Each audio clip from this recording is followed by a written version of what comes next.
I have some news to share with you, and I got to get your reaction to this. Okay. I'm going to share my screen here. This is the New York Giants official release statement on Brian Daboll being relieved of his duties, and in this you will find something crucial to take note of.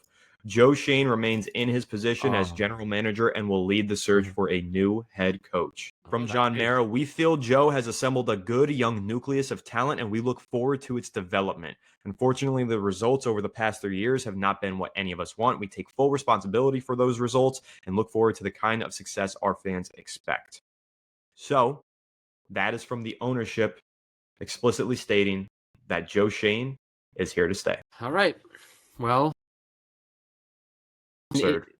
I thought that the rest of the season would be meant to see what Joe Schoen's roster looks like with another head coach at the helm, but clearly they believe he's done enough, right? Clearly they believe he's done enough to keep his job, and this is insane. But this is John Mara. This is ownership. This is the Giants' ownership. They're like patient with guys who haven't earned patience, and you just look at the situation at hand. I just don't think he wants to deal with it. I straight up just don't think he wants to deal with it again. I think he just wants to keep the GM and hope that he gets better and whatever, because he's tired of like turning things over every 2-3 years. He's falling for the lies. That's what this is. It's Joe Schoen feeding him a bag of shit, like you just said. It's Joe Schoen lying to him and John Mara falling for it. This is sad. It's actually sad. Schoen is taking advantage of a sick old man. That's what I'm seeing here. What are we doing? We're talking about a general manager who allowed Saquon Barkley to walk out of the door and then have a historic, arguably the best running back season in NFL history, who allowed Xavier McKinney to walk out of the door and then lead the league in interceptions and be a defensive player of the year. There are two ways that you can look at the Daniel Jones situation. Number one, he never should have paid him that contract. Number two, after paying him that contract, he left and he became an MVP candidate. So he messed that thing up in 3 different ways. This is not a good general manager. This is a guy who has the New York Giants strapped up against the cap every single year. Yeah, okay, they're financially healthy in the following seasons, whatever. They can make some moves and change some things. They shouldn't have to do all that. This is a general manager who has allowed the head coach to do what the head coach has done, who had the opportunity to potentially fire him this past offseason and did not. This is a head coach who sells us on these big draft picks that he makes, like Jalen Hyatt in the 3rd, like Evan Neal with the 7th overall pick, like Tyler Nubin in the 2nd, and all of these guys suck. These are not good players that he's drafting. Yeah, he's hit on a few of them. The layups, Abdul Carter, 3rd overall. We knew that was going to be a stud. Jackson Dart, I saw that one coming. I thought he was going to be a star. Anyways, Brian Daboll told him to draft him. It wasn't even Joe Schoen's initial decision. He wanted Shedeur Sanders, according to all the reports. You look at all these other picks. Malik Neighbors, oh, that was a tough one. Slam dunk, obviously, with the 6th overall pick. That's a layup. Even Cam Scatterbo, when he was there in the 4th round, everybody wants to say, wow, he stole a running back in the 4th. That's where running backs go, guys. Good running backs in the NFL are 4th-round picks. That's normal. That's not even a shocker. I don't understand where he gets all the credit from. What did he actually do to turn this team around when they are 2-8 for the 3rd consecutive season? How the hell is he selling to ownership that Brian Daboll can be a worthwhile scapegoat here? Joe Schoen is just as responsible for this mess as Brian Daboll. You could argue if Brian Daboll had an extra $22 million in salary cap space, which is what they're paying in dead cap to Daniel Jones, that Brian Daboll could have won more games this season because he could have invested that money elsewhere. Instead, that was the mistake of Joe Schoen that prevented this coaching staff from having the additional talent. Couldn't you make that argument? But no, we're going to make the opposite argument and allow Joe Schoen to keep this job. That's utterly ridiculous to me. I mean, yeah, you said it best, man. I mean, he has cashed in on top 10 picks every year. Malik Neighbors was a walk-in touchdown. Abdul Carter was a 3rd overall pick. Anyone with half a brain would have made the same choice, right? The only pick the Giants had outside of the top 10 was Deonte Banks, and he's unplayable.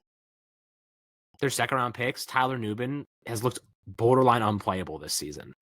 John Michael Schmitz is still very, very spotty in his 4th year, right? The Giants got... I mean, we sat there in this last draft class, and what did we say? You can go back to watch all of our videos. We loved Cam Scatterbo. We liked Darius Alexander, who's already starting to turn a corner, look good. We really liked Jackson Dart and thought that he could be special if it translates, which it has, right? All the players that the Giants ended up drafting, Marcus Bowe, we really liked him. Like, all the players the Giants ended up drafting, we talked about right here on the podcast. If you guys have been a fan of the Fireside Giants podcast for a long time, you watched us go through all of these players. and said, yeah, we like these guys. Like, it was not hard to pick Abdul Carter. It was not hard to pick Cam Scatterbo.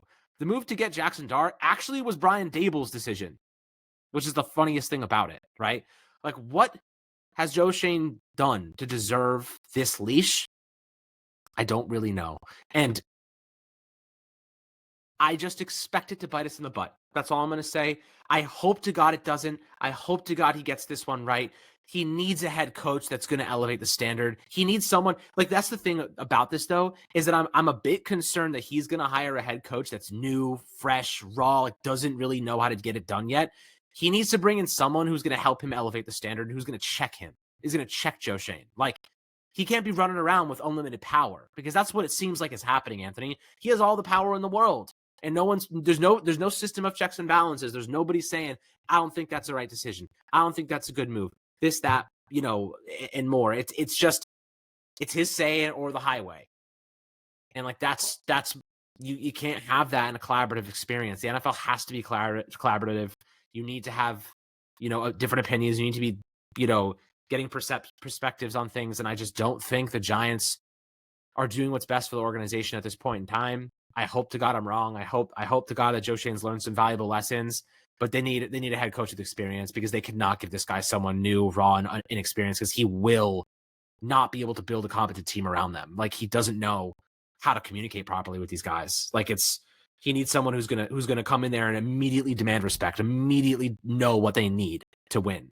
And it's got to be a collaborative experience between the head coach and the GM because the last couple of years, it hasn't felt like that at all. No, it hasn't felt collaborative. It's felt like a show. It's felt like an S show. It's felt like a mess. That's what we've seen from the New York Giants. I really can't get past this decision. I mean, the way you were talking earlier in the stream, Alex, this is going to be a great situation for somebody to step into. Head coaches are going to want to be here. GMs are going to want to be here. How many head coaches are going to want to walk in and say, yeah, I want this lame duck general manager who's on thin ice to be my boss? Who's going to sign up for that? No one's going to sign up for that shaky ground to stand on. They want a firm foundation. They want to start new, be a general manager, head coach duo that can build something together. I can't believe we're going down the same path. Like when Dave Gettleman had the opportunity to hire a second coach. How did that work out? I mean, you want to talk about holding people accountable. General manager Joe Schoen, is he not the guy who hired Brian Daboll? So you want to add to the laundry list of items that he's screwed up on, whether you want to talk about the personnel decisions, draft decisions, trade decisions. How about just the decision to hire Brian Daboll? That was Joe Schoen's decision as well. He leveraged his Buffalo Bills connections and brought in Brian Daboll. How would I expect him to get the second head coach hiring right? It's the same thing that Dave Gettleman, the same thing. He brought in Pat Shermer. That was terrible. Then they gave him an opportunity to hire another head coach. And what did he do? He brought in Joe Judge because nobody wanted to be the head coach underneath Dave Gettleman. Who wants to be the head coach under Joe Schoen right now? Seriously. I can't get it. I don't know, man. But that's like, I don't know. I honestly, I'm not really sure what the solution here is for the Giants. I think Joe Schoen has lots of problems, and he hasn't learned the way that we hoped he would. We hoped that he would learn from these mistakes. I mean, Joe Schoen even said it himself, like, we have to learn from our mistakes and keep pushing forward. We have to hope that this doesn't compromise their ability to get a good head coach. And I think that that's probably why they didn't do it, because they don't think it will. But it absolutely could. And if it does, we're going to sit here saying, I told you so. Jackson Dart is the only reason that Joe Schoen has a job right now. He's the only reason, because without Jackson Dart, you literally have no leverage over anything, over any future head coach, over getting anyone to come here. Jackson Dart alone is going to be the reason they get a head coach that's worth a damn. The only reason. So just thankful that we have Dart right now, and he's the only thing saving this decision from being even worse than it already is. Like, he is holding this team together, this organization together like glue. Like he's the glue. Joe Schoen's riding Jackson Dart's coattails into the sunset right now, and thanking God that Daboll left him with that parting gift. That's real. That's the reality. This head coaching search, because of this, by the way, Anthony, because they fired Daboll, now they can start interviewing head coaches a lot earlier. or at least they can get them in during the playoffs and stuff like that. At least if they're not on playoff teams. So like guys like Mike McCarthy, they'll probably get in there for an interview way before anybody else. That's the benefit of this decision. But you still have to make the right one. And I don't know if this guy is capable of doing it.